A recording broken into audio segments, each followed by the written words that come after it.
Shtetet e Bashkuara, Bashkimi Evropian dhe OSBE shtojnë presionin për reformën zgjedhore. Ndërkombëtarët kërkojnë në unison përfundimin e saj deri ditën e diel. Operacioni ndërkombëtar i monitorimit kërkon të mos minohet reforma në drejtësi, zbatimi i saj kusht për integrimin evropian. Kryeministri mbron në parlament shembjen e teatrit kombëtar dhe premton një objekt modern për artistët, ndërsa opozita e akuzon për korrupsion. 26 raste të reja me koronavirus në Shqipëri, mes të cilëve 12 janë mjek dhe infermier. Në spitalin infektiv ndodhen të shtruar 24 pacientë dhe një i vdekur.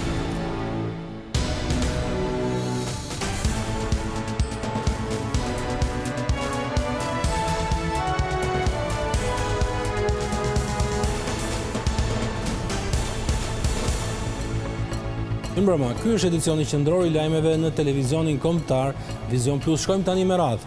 Ndërkombëtarët përshtojnë përpjekjet për përfundimin e reformës zgjedhore deri ditën e diel, pra mbas 3 ditësh.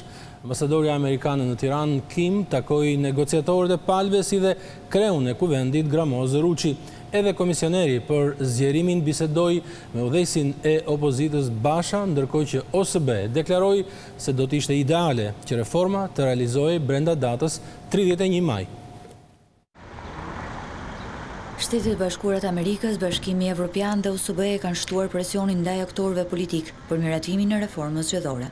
Ambasadori amerikan në Tiranë, Yuri Kim, ka zhvilluar një takim me kryetarin e parlamentit Gramoz Ruçi, me të cilin ka biseduar rreth 2 çështjeve: miratimin e reformës zgjedhore deri të dielën e vazhdimin e zbatimit të reformës në drejtësi. Për këtë të fundit, ambasadori amerikane takoi edhe kryetarin e Komisionit të Ligjeve, Ulsi Manja, komision ku raportojnë institucionet e reformës në drejtësi e ku kalojnë ndryshimet e mundshme të ligjeve të saj. Pjesë e agjendës së ambasadores amerikane janë edhe takimet me 4 negociatorë të reformës zgjedhore. Ajo ka takuar më herët negociatorin e PD-s, Oyerbil Bashi, negociatorin e PS-s Damian Gjiknuri, e sot ka zhvilluar një takim edhe me përfaqësuesin e LSI-s Petrit Vasili. Edhe Brukseli zyrtar është angazhuar për të ndihmuar konsensusin për reformën zgjedhore. Komisioneri për zgjerimin ka biseduar me liderin e opozitës Lulzim Basha për reformën elektorale. Bisedova sot me Lulzim Bashën duke mirëpritur rifillimin e punës mes partive për reformën zgjedhore në Këshillin Politik, thelbësore për Shqipërinë dhe rrugën e saj drejt BE-s që kjo reformë të mbyllet pa vonesë. Nënvizova se vullneti politik është vendimtar si për ta përfunduar reformën edhe për të garantuar zgjedhje demokratike të lira nga shitblerja e votës dhe nga ndikimi i krimit të organizuar.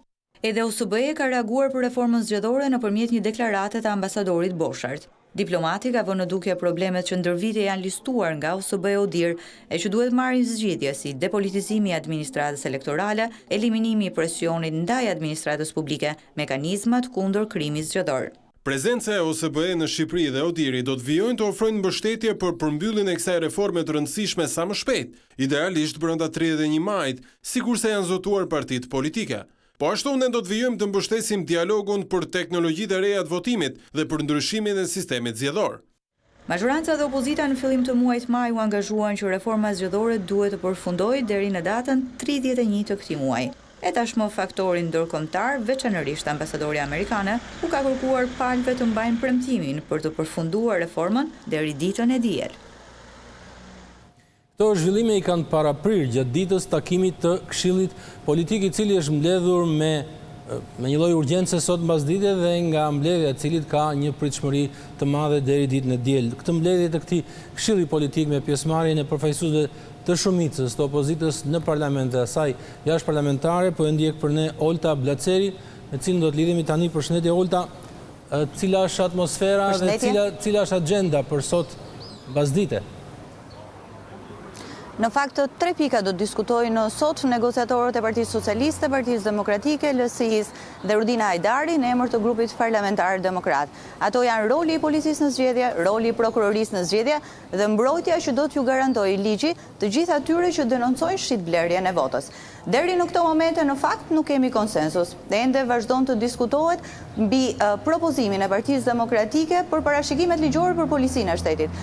Ka i pik në fakt ky draft i Partisë Demokratike i cili krijon shumë debate, pasi Në fillim të propozimit të Partisë Demokratike përmendet për një qeveri kujdestare 100 ditë para ditë të zgjedhjeve, për ministrin e Brendshëm që në këtë periudhë duhet emëroj një drejtor të ri të policisë së shtetit. Gjithashtu në draftin e policisë, Partia Demokratike kërkon që çdo qendër votimi të monitorohet nga kamerat e të kemi një rol të shtuar të policisë. Deri në këtë moment që flasim, nuk ka konsensus, por ende ka diskutime për këtë draft të opozitës. 2 draftet e tjera janë parimisht të dakordsuara që në muajin mars. E para, Partia Demokratike ka kërkuar që të gjitha krimet zgjedhore të hetohen nga Prokuroria e Posaçme kundër krimit të organizuar e korrupsionit që ne e njohim me emrin SPAK. Kjo është rënë dakord më herët e nuk pritet të ketë debate sot. Gjithashtu Partia Demokratike ka kërkuar që çdo qytetar i cili denoncon shitblerjen e votës, e me që me legjislacionin aktual dënohet po njësoj si ai që e blen votën, të mbrohet nga ligji për sinjalizuesit. Pra të futet në një kuadër të ri ligjor i cili nuk parashikon dënim për të, por edhe e mbron. Dhe çështja e tretë ishte 3 çështje apo jo sot? Është kjo e sinjalizuesve në fakt, është kjo e sinjalizuesve, e cila gjithashtu është e dakordsuar pasi Partia Socialiste ka pranuar që çdo qytetar që denoncon shitblerjen e votës të mbrohet nga ligji.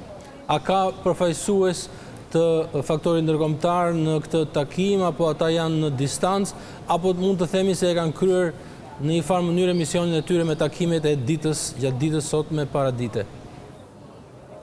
Nëse flasim për nivelin diplomatik të ambasadorëve, ambasadori amerikane në Tiranë Yuri Kim ka takuar dje negociatorin e PD-s Erbyll Bashi, zotin Damian Gjiknuri, ka takuar sot përfaqësuesin e LSI-s Petrit Vasili e Rudin Ajdarin. Gjithashtu ambasadori BE-s ka komunikuar me ta në telefon, megjithatë, të gjitha mbledhjet e grupit negociator për reformën zgjedhore ndiqen nga 2 përfaqësues nga 2 ekspertë të ODIR-it, të cilët kanë mbritur në Tiranë që në muajin janar, kur u lidh marrëveshja mes opozitës dhe mazhorancës, dhe ata ndjekin çdo proces të mbledhjeve për reformën zgjedhore. Olta, nga përvoja jote dhe nga sa kupton për atmosferës në ambientet aty, a janë të ndërgjegjshëm, a janë të angazhuar që ta përmbyllin deri në datën 31 pra për 3 ditë këtë reformë? Në fakt unë besoj që ne mund të kemi një rezultat pozitiv deri të dielën ose ndoshta 1 ditë ose 2 ditë më vonë. Sot të 2 palët kanë ardhur me pritshmëri për të gjetur një kompromis për të 3 çështjet. E të 2 palët në fakt janë të përgatitura për të lëshuar apo për të tërhequr disa nga pretendimet e tyre për 2 prej çështjeve që ne kemi më problematike deri në këto momente. E para është depolitizimi i administratës zgjedhore, Partia Socialiste është për një depolitizim të plot, Partia Demokratike kërkon një të pjesshëm. Këtu mund të gjendet një konsensus duke u tërhequr Partia Socialiste. Kemi kolegjin zgjedhor, ku Partia Demokratike kërkon që gjyqtarët të mos e kenë kaluar vetingun e të mbrohen nga vetingu për 4 vite të ardhshme. Këtu mund të kemi një tërheqje të Partisë Demokratike. E më pas ajo që na ngelet është elementi politik i qeverisë kujdestare, të cilën e ka kërkuar Partia Demokratike. Por bashkëkryetari i Komisionit të Reformës Zgjedhore Damian Gjiknuri ka hedhur poshtë sa herë që është pyetur për këtë çështje. Le të shpresojmë që do të zgjidhet deri të dielën kjo algebër e re e politikës në Tiranë. Faleminderit Olta Blaceri për raportimin e drejt për drejt. Ne do të ecim më tej. Shefja e operacionit ndërkombëtar të monitorimit Calavera kërkoi sot që reforma në drejtësi të mos minohet nga sulme të ndryshme. Në një deklaratë publike, zyrtarja e lartë e Bashkimit Evropian bëri të qartë se vetingu po funksionon dhe se zbatimi i tij është kusht kryesor për integrimin e vendit. Mos minoni reformën në drejtësi, ajo duhet të vazhdojë më shumë se kur me vendosmërinë e një kohë kur Shqipëria po përgatitet në rrugën e saj të integrimit në Bashkimin Evropian. Ky është apeli i shefit së operacionit ndërkombëtar të monitorimit Genoveva Calavera. Përmes një deklarate publike, shefja ONM-s i kujton klasës politike se ky nuk është momenti për të shmangur reformën, e cila u miratua nga Parlamenti shqiptar me votë unanime. Në fazën aktuale, vendimtare për përparimin e vendit në udhën e integrimit evropian, kjo reformë nuk duhet të minohet nga sulme të ndryshme. Nuk është koha për ta shmangur reformën dhe arritjet e saj të shumta deri më tani, siç është krijimi i të gjithë institucioneve të reja gjyqësore, të cilat funksionojnë mirë tashmë prej kohësh. Duke renditur si arritje krijimin e gjithë institucioneve gjyqësore, Calavera sjell si shembull funksionimi i rastin e hetimit të Luandacit, njërit prej anëtarëve të kolegjit të apelimit. Hetimi aktual në rastin e njërit prej anëtarëve të kolegjit të apelimit dhe pezullimi i mëpasshëm nga detyra nuk duhet të jetë një justifikim për të sulmuar reformën gjyqësore. Përkundrazi, duhet të shihet si prova më konkrete që sistemi ka filluar të funksionojë në mënyrë efektive.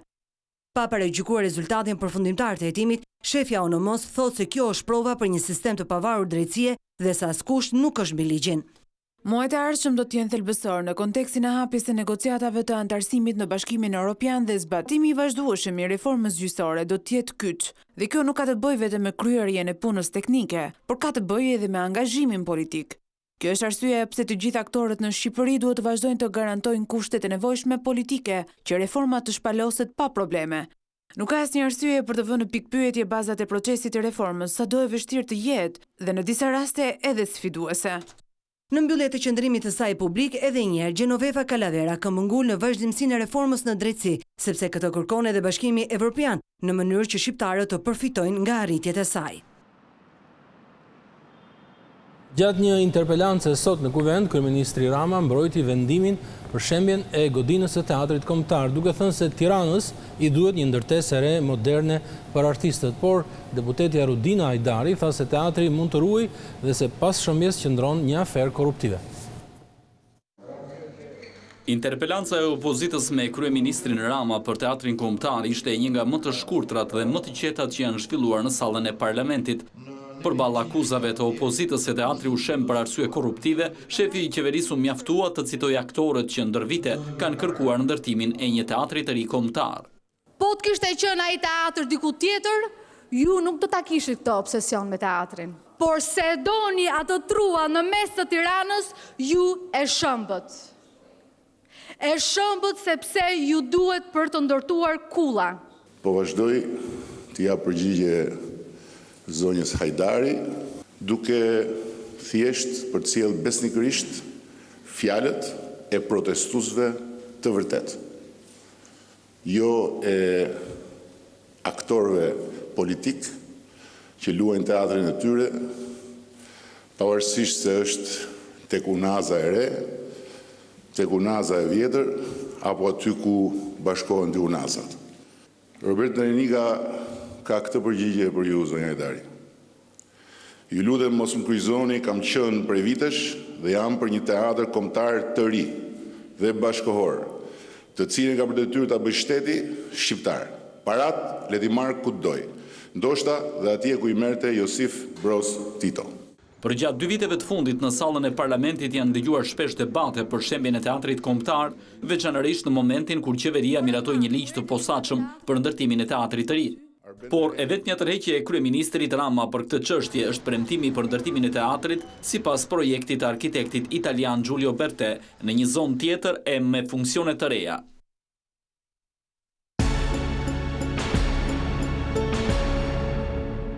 Virusi korona vijon të prek personelin shëndetësor në qendrën spitalore Nën Tereza. Testimet e fundit zbuluan 26 raste të reja, mes të cilëve 12 janë mjek dhe infermier. Ndërkohë në spital ndodhen aktualisht 24 pacientë. Vijon rritja e numrit të infektuarve në vendin tonë. Nga 225 testet të kryera në 24 orët e fundit, 26 raste të reja u konfirmuan pozitiv me COVID-19. Mes të infektuarve, 12 janë bluza të bardha në ambientet e qendrës spitalore universitare Nën Tereza. Janë konfirmuar 26 raste pozitive, të gjitha në Tiranë. Janë testuar në total, gjatë 24 orëve të fundit, 73 personel shëndetësor, nga të cilët 12 kanë rezultuar pozitiv. Janë mjek, infermier dhe sanitar në qendrën spitalore universitare Nën Tereza. Të gjithë fatmirësisht pa simptoma. Në total, në qendrën spitalore universitare Nën Tereza janë konfirmuar 20 persona të prekur, personel shëndetësor dhe pacient, kontakte të rastit të identifikuar 3 ditë më parë. 3 prej të shtruarve në spitalin infektiv janë në terapi intensive. Në spitalin infektiv aktualisht po trajtohen 24 pacient, nga të cilët 3 janë në terapi intensive. 823 të infektuar e kanë fituar betejën me koronavirusin. Në vendin tonë aktualisht janë 220 persona aktiv, kryesisht në Tiranë, në Durrës dhe në Krujë. E ndërsa testimet vazhdojnë, autoritetet shëndetësore apelojnë për kujdes maksimal, si në higjienën personale, ashtu edhe në distancimin fizik. Qendra e traumës nuk e ka ndërprerë për asnjë çast punën edhe pse spitali nuk është i kthyer ende normalitetit. Personeli ka patur fokus urgjencat, ndërkohë që ndërhyrjet kanë qenë më të vështira për shkak të rrezikut nga virusi korona. Edhe pse intensiteti i përhapjes së COVID-19 në vendin tonë ka rënë, Spitali Universitar i Traumës ende nuk i është kthyer normalitetit. Në urgjencën kirurgjikale kryen mesatarisht 30 ndërhyrje në ditë, ndërsa izolimi për fat të mirë ka ulur numrin e operacioneve nga aksidentet automobilistike. Ka qenë një situatë që i tejkalonte, le të themi, ato përditshmërinë e saj për shkak të karakterit që mori urgjenca e Spitalit Universitar Traumës. Kufizimi i trafikut dhe i lëvizjeve të njerëzve uli dukshëm edhe urgjencat e traumës. Deri në këtë moment ne nuk kemi një orientim për operacionet e planifikuara, por që sigurisht për sa kohë ne do të vazhdojmë që të mbajmë urgjencën kirurgjikale këtu, normalisht duhet të jemi në shërbim të urgjencës. Kështu që për operacionet e planifikuara sigurisht do ketë një moment të dytë. Mjekët shprehen se kjo periudhë pandemie ka qenë e vështirë për të përballuar. Vështirësitë fillimisht ishin jashtëzakonisht të mëdha, sepse duhet të përballohej jo vetëm urgjenca e traumës, por edhe urgjenca e kirurgjisë së përgjithshme. Pa shtesë personeli kemi qenë. Kemi zgjidhur që gjitha urgjencat që kanë ardhur. Shumë e lodhshme ka qenë. Urgjenca kirurgjikale e Qendrës Spitalore Universitare Nën Tereza u zhvendos tek trauma me një vendim të Ministrisë së Shëndetësisë, pasi ambientet do të përgatiteshin për të kthyer në spital COVID-3, nëse fluksi të prekurve do të rritej.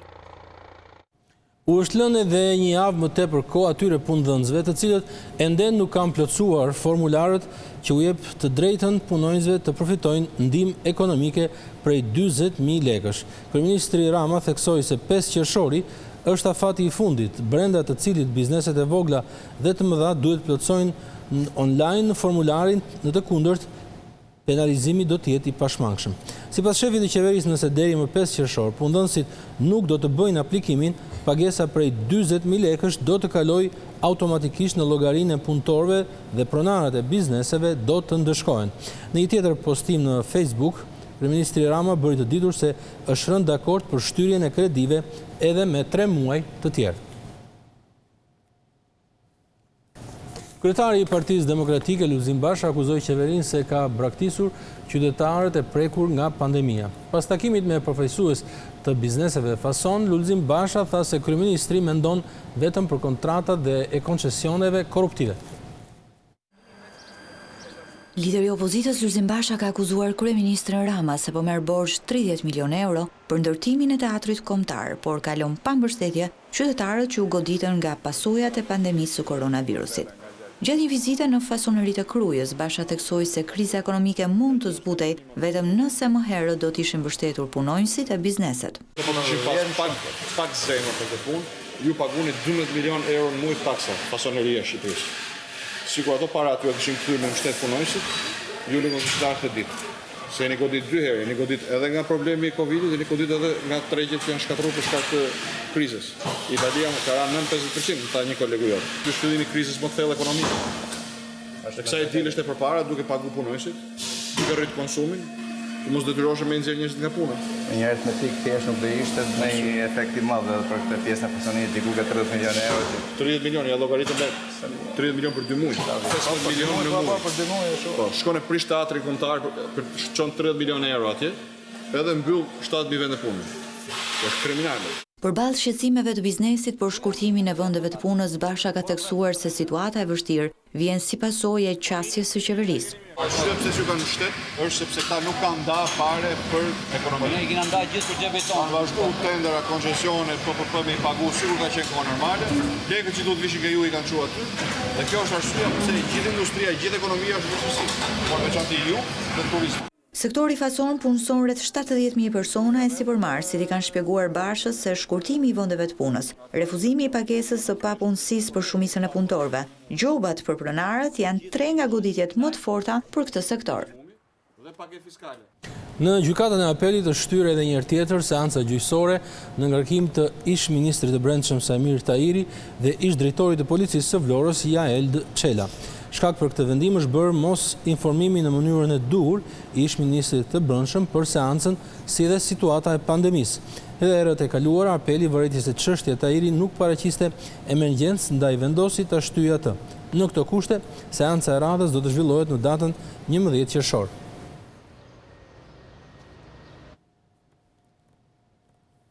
Vion punën operacioni Forca e Ligjit. U janë dërguar formularët për deklarimin e pasurisë 4 personave të lidhur me botën e krimit.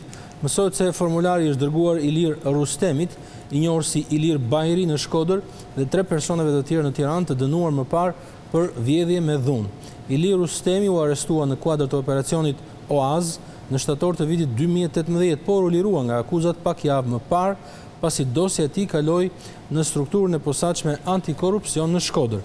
Ndërkohë ai aktualisht mbahet në qeli për 5 vitet e dënimit në burg në Itali për drogë, ndërkohë që 3 të tjerët që duhet të justifikojnë pasurinë janë Olsi Ibraliu, Kreshnik Allaraj dhe Erion Kola, banues në Tiranë.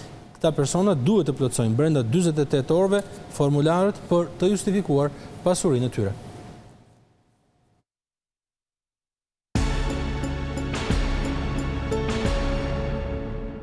Përplasja mes kryeministrit në detyrë dhe presidentit të Kosovës ka arritur kulmin në prag të shpalljes së vendimit të gjykatës kushtetuese. Hashim Thaçi dhe Albin Kurti kanë shkëmbyer akuza dhe fyerje mes tyre.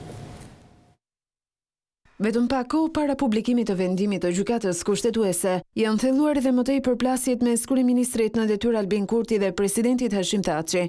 Ky i fundit ka publikuar këtë të njëjtën në Facebook një video ku tregohen pamjet të një laboratori droge në Prishtinë, që sipas Thaçit është lidhur me kryeministrin në detyrë Albin Kurtin, me ministren e drejtësisë në detyrë Albulen Haxhiun dhe ministrin e punëve të brendshme Xhelal Zveçlla. Këtë pamje dëshmoi një prej inkriminimeve të grupit Kurti dhe familjes politike të ministres në drejtësi.